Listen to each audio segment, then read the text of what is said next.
রমজানে একটি নামাজের কথা বলবো, শত কষ্ট হলেও এই নামাজটা আপনি ছাড়বেন না, একবার হলেও এই নামাজটা আপনি পড়বেন। নবীজি এই নামাজের এত গুরুত্ব দিতেন, নবীজি বলেছেন জীবনে একবার হলেও তুমি নামাজটা পড়বে। এই হাদিসটি ইবনে মাজাহ শরীফের, তিরমিজি শরীফের এবং আবু দাউদ শরীফের 1297 নম্বর হাদিসের মধ্যে এই হাদিসটা বর্ণনা হয়েছে এই নামাজের কথা। নবীজি তার চাচা আব্বাস রাদিয়াল্লাহু তাআলা আনহুকে ডাক দিয়ে বলেছেন, চাচা আমি আপনাকে এমন একটি নামাজের কথা বলছি, এই নামাজটা আপনি প্রতিদিন একবার হলেও আপনি আদায় করবেন। চাচা যদি প্রতিদিন সম্ভব না হয়, অন্তত সপ্তাহে একবার হলেও আপনি নামাজটা পড়বেন। যদি সপ্তাহে সম্ভব না হয়, তাহলে আপনি মাসে অন্তত একবার এই নামাজটা আদায় করবেন। চাচা যদি মাসেও আপনার পক্ষে কষ্টকর হয়ে যায়, বছরে একবার পড়বেন। যদি বছরেও না পারেন, জীবদ্দশায় অন্তত একবার হলেও নামাজটা পড়বেন। কারণ এই নামাজটা এত পাওয়ারফুল নামাজ। এই নামাজটা আদায় করার কারণে আপনার প্রকাশ্যে অপ্রকাশ্যে যত গুনাহ করেছেন, আপনার ইচ্ছায় অনিচ্ছায় যত গুনাহ করেছেন, আপনার অতীত জীবনে যত গুনাহ করেছেন, সব গুনাহ আল্লাহ আপনাকে ক্ষমা করে দিবে। চাচা এই নামাজটার নিয়মটা একটু ব্যতিক্রম। এই নামাজটাকে বলা হয় সালাতুত তাসবিহ। এই নামাজের মধ্যে অতিরিক্ত কিছু তাসবিহ পাঠ করতে হয়। সুবহানাল্লাহ, আলহামদুলিল্লাহ, লা ইলাহা ইল্লাল্লাহ, আল্লাহু আকবার। এই চারটা তাসবিহ একত্রিত করে সুবহানাল্লাহি ওয়াল হামদুলিল্লাহি ওয়া লা ইলাহা ইল্লাল্লাহু আল্লাহু আকবার, এই তাসবিহগুলো, এই বাক্যগুলো এখানে পাঠ করতে হয়।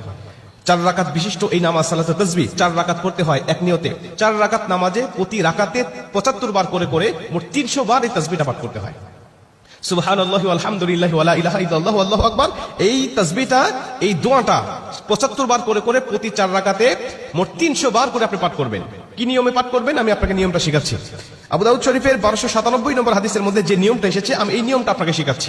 আমাদের সমাজে আর বেশ কিছু মানুষ বেশ কিছু নিয়ম বলে, কিন্তু আমি আপনাকে হাদিস থেকে সরাসরি নিয়মটা জানাচ্ছি। এটা আপনি রেকর্ড করে নেন, খাতা কলম থাকলে লিখে নেন।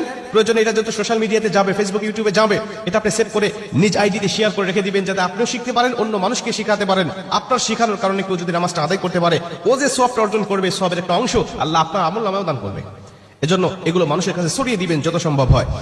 আপনি প্রথমে যখন নামাজটা শুরু করবেন, নিয়ত করবেন নফল নামাজের নিয়ত করে অন্যান্য নামাজে যেভাবে সানা পাঠ করি আপনি সেভাবে সানা পড়বেন। অন্যান্য নামাজে যেভাবে সূরা ফাতিহা পড়ি ওভাবে সূরা ফাতিহা পড়বেন। অন্যান্য নামাজে সূরা ফাতিহার পরে যেভাবে সূরা মিলান ওইভাবে সূরা মিলাবেন।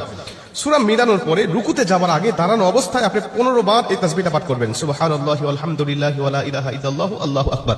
এই তাসবিহটা পাঠ করলেন 15 বার। 15 বার পাঠ করার পর আপনি রুকুতে চলে গেলেন। রুকুতে গিয়ে রুকুর যে তাসবিহটা আছে, তাসবিহটা পাঠ করার পরে সুবহান রাব্বিল আযীম বলার পরে আপনি এই তাসবিহটা আবার পাঠ করবেন 10 বার। সুবহানাল্লাহি ওয়াল হামদুলিল্লাহি ওয়া লা ইলাহা ইল্লাল্লাহু আল্লাহু আকবার। এই 15 বার আর 10 বার 25 বার। এরপরে আপনি রুকু থেকে উঠে দাঁড়ালেন, দাঁড়ানোর অবস্থায় আপনি আবারও 10 বার পাঠ করবেন। তাহলে হলো 10 আর 25 35 বার। এরপরে আপনি রুকুতে চলে যাবেন। রুকুতে গিয়ে রুকুর তাসবিহটা পাঠ করার পরে আবারও পড়বেন 10 বার।